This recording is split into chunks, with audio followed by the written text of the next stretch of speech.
अस्सलाम वालेकुम। आज हम बात करेंगे ग्रेटर इसराइल के बारे में। ये हम बड़े अरसे से सुनते आए हैं बचपन से कि इसराइल एक ऐसा मुल्क बनाना चाह रहा है जिसमें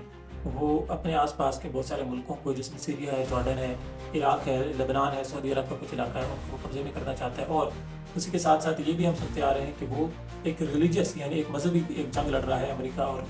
अमेरिका के साथ मिलकर ईरान के खिलाफ। पहले हम इसमें बात करते हैं कि इसकी रिलीजियस इंपॉर्टेंस है क्या? मज़हबी तौर पे यहूदियों का जो मज़हब है जुदाइज़्म, वो क्या कहता है इस बारे में? और फिर हम ये बात करते हैं कि इस्लाम इसके बारे में क्या कहता है, इस्लाम के बारे में, इस्लाम में या कुरान के में इसके बारे में क्या तफ़सीलात मिलती हैं। सबसे पहले आप ये देखें कि जो इसराइली कौम है या जो यहूदी हैं, ये बेसिकली एक पैगम्बर की ही कौम है और इनके ऊपर भी एक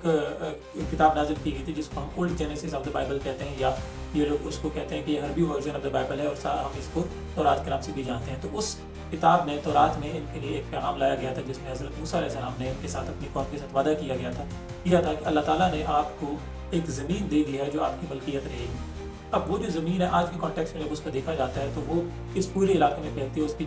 उसका जो इंटरप्रिटेशन है वो इस तरह से किया जाता है कि वो रिवर नील से लेकर रिवर जो दरिया फ़ुरात है, दरिया नील से लेकर दरिया फ़ुरात तक के दरमियान का जो सारा एरिया है वो सारा इसराइल में आएगा। अब ये जो एरिया है, आज जब आप उस एरिया को देखते हैं तो हमें नज़र आता है कि इसमें आपको इसराइल पूरा का पूरा मिलता है, फ़लस्तीन मिलता है, लेबनान मिलता है, सऊदी अरब का एक हिस्सा मिलता है और जॉर्डन आपको मिलता है। ये 5 इराक के भी कुछ हिस्से आपको मिलते हैं। ये 5-6 मुल्क हैं पूरे आज जो आपको मिलते हैं उस पर्टिकुलर इसराइल में, उस लैंड में जिसको इसराइली जो लोग हैं वो प्रॉमिस्ड लैंड कहते हैं कि हमारे लिए प्रॉमिस किया गया है वो अल्लाह ताला की तरफ से। और वो ये भी कहते हैं कि हम जो लोग हैं, जो यहूदी लोग हैं, ये they are basically the chosen people of that land. अब उसके लिए वो फिर अपनी स्ट्रगल भी करते हैं, उसके लिए वो अपनी जो जद्दोजहद है वो भी जारी रखते हैं। दूसरी चीज़ जिसका रिलीजियस बहुत इंपॉर्टेंस है वो ये है कि जिस जगह पर आज मस्जिद अक्सा है, ये 3 मज़ाहिब के लिए बहुत इंपॉर्टेंट जगह है। एक इस्लाम, क्योंकि हमारे लिए मस्जिद अक्सा है, वहाँ से इस्लाम का किबला अव्वल भी है और नबी आखिरुज़्ज़मान सल्लल्लाहु अलैहि वसल्लम मिराज पर भी उस मकाम से गए थे। दूसरा, क्रिश्चियनिटी के लिए वो बहुत इंपॉर्टेंट है। उनका एक चर्च हुआ करता था यहाँ पर, जो ज़ाहिर है अब नहीं एग्जिस्ट करता, अब तो मस्जिद अक्सा है, वहाँ पर उनके लिए भी वो बहुत इंपॉर्टेंट है। हज़रत ईसा अलैहिस्सलाम का नुज़ूल भी वहाँ पर हुआ। और तीसरी जो इंपॉर्टेंट चीज़ है वो है यहूदियों के लिए, जो इब्राहिमिक रिलीजन के इब्राहिमिक जो हज़रत इब्राहीम अलैहिस्सलाम से जो जुड़े हुए मज़ाहिब हैं, उन तीनों के लिए बहुत इंपॉर्टेंट है। यहूदियों का भी यहाँ पर एक टेम्पल सुलेमानी हुआ करता था और ये 2 दफ़ा गिराया जा चुका है। एक दफ़ा ये हज़रत सुलेमान अलैहिस्सलाम या हज़रत नूह अलैहिस्सलाम में से किसी एक ने गिराया, दूसरी मर्तबा हमारे पास जो है वो गिराया, वो रोमन्स ने उसको गिराया जब उन्होंने अपना चर्च उस पे तामीर किया, और तीसरी मर्तबा वो उसको बनाना चाहते हैं। अब जो अल अक्सा मस्जिद है वहाँ पर, ये बेसिकली सिर्फ एक मस्जिद नहीं रही। अगर आप गूगल पे जाकर इसका नक्शा देखते हैं तो ये पूरा का पूरा अल अक्सा कॉम्प्लेक्स बन गया है, जो कि मुसलमान एक खलीफा ने बनवाया था, उमवी के खलीफा ने, अब्दुर्रहमान ने या मरवान ने। अच्छा,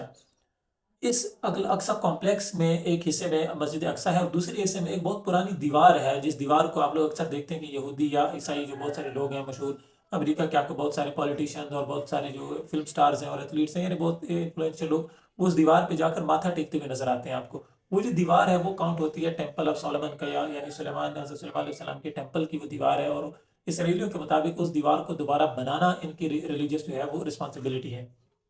सवाल ये है कि अब आप पूछेंगे कि ईरान इसकी मुखालफत क्यों कर रहा है या मुसलमान जो है उसकी मुखालफत क्यों करते हैं। तो सबसे पहली चीज़ तो ये है कि हज़रत मूसा अलैहिस्सलाम की जो कौम थी उसको इस इलाके से निकाल दिया गया था, ये मुसलमानों का बिलीफ है। आपने वो पूरा वाक़या पढ़ा होगा कि हज़रत मूसा अलैहिस्सलाम को ने समंदर को अपने जो छड़ी है उससे, या अपना जो आसा है उससे 2 हिस्सों में डिवाइड किया और समंदर के बीच में से रास्ता बना हज़रत मूसा अलैहिस्सलाम के लिए, और हमें जो है वो हज़रत मूसा अलैहिस्सलाम उस जगह को छोड़कर चले गए और ज़ाहिर-सी बात है वो जो पूरी कौम है उनसे भी वो ज़मीन छीन ली गई थी। तो इस्लाम में, कुरान में ये बातें आपको मिलती हैं कि जो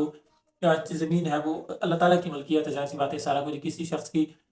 मलकियत नहीं होती, किसी कौम की मलकियत नहीं होती, और ना ही ऐसा होता है कि अगर आपको एक दफ़ा मिल जाए तो आप अपनी जो लाइनेज है, यानी जो आपकी जो नस्ल है उसके मुताबिक आप सारी ज़िंदगी के लिए ता क़यामत तक उसकी जो प्रॉपर्टी है या उसकी जो मलकियत है उसको क्लेम कर रहे हो, वो भी उस सूरत में जब आपसे 1 दफ़ा, 2 दफ़ा, 3 दफ़ा वो ज़मीन छीनी जा चुकी है। दूसरा,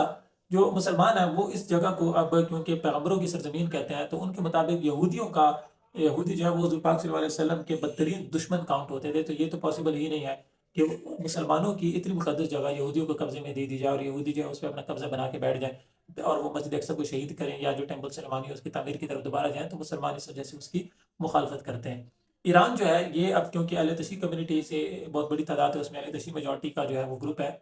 मुल्क है सॉरी। तो अहले तशी हज़रात में एक आइडियोलॉजी है कि आपने हमेशा कमज़ोर के साथ खड़े होना है, और ईरान स्ट्रेटेजिकली भी उसके लिए बहुत इंपॉर्टेंट है कि वो इसराइल की मुखालफत करे, पॉलिटिकली भी उसके लिए बहुत इंपॉर्टेंट है कि वो इसकी मुखालफत करे, और मजहबी तौर पे भी ईरानियों या अहले तशी हज़रात का जो ये अकीदा है कि उन्होंने जालिम के खिलाफ खड़े होना है। और जो इंसाफ है वो तब होगा जब हज़रत मेहदी अलैहिस्सलाम का जो 12वें इमाम है उनका ज़हूर होगा, तो वो ईरानी जो है वो ان کو اپنا باروائی امام کے طور پہ کاؤنٹ کرتے ہیں، جس کے بعد اس دنیا میں انصاف کا بول بالا کیا جائے گا۔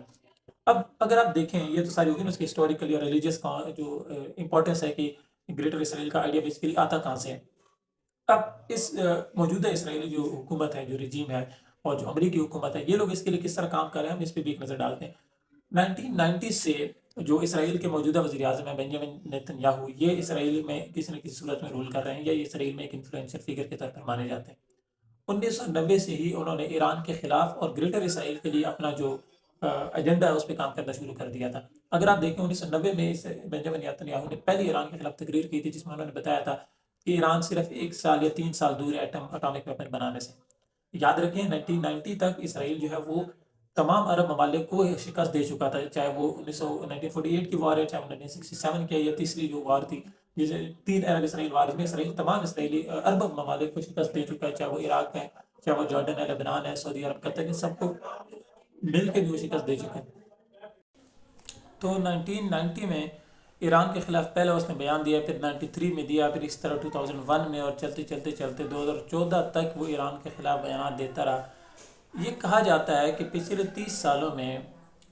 بنجامن نیتن یاہو ایک ایسے امریکی پریزیڈنٹ کی تلاش میں تھے جو ایران میں ان کے ساتھ جائے۔ انہوں نے کلنٹن کو بھی دیکھا، انہوں نے بش کو بھی دیکھا، انہوں نے اوباما کو بھی دیکھا، انہوں نے ٹرمپ کو دیکھا، انہوں نے جو بائیڈن کو بھی دیکھا، اور اب دوبارہ ٹرمپ آ گیا۔ ان سارے پریزیڈنٹس میں ایک جو چیز کامن تھی وہ یہ تھی کہ وہ اتنے آپ سمجھیں کہ انفلوئنشل، اتنے سمجھدار تھے کہ وہ اسرائیل کی یا بنجامن نیتن یاہو کی باتوں میں نہ آ کر ایران پہ حملہ کر دیں۔ لیکن ابھی ان کو جو ملا ہے دیٹ از ٹرمپ، بہت بڑا بیوقوف ہے، ایڈیٹ ہے، اس نے اسرائیل کے ساتھ مل کر ایران پہ حملہ کر دیا ہے۔ آپ 2018 میں ابھی کی جو بلکہ امریکہ کے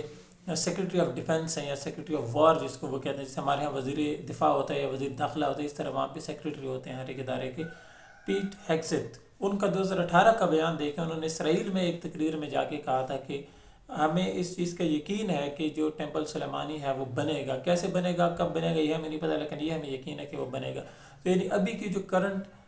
ٹرمپ کی پوری کیبنٹ ہے وہ ساری یہودیوں سے انفلوئنسڈ ہے، یہودیوں نے ان پہ قبضہ بھی کیا ہوا ہے، یہودیوں وہ ایک طرح سے آپ سمجھیں کہ پورے سارے کے سارے زائنسٹس ہیں۔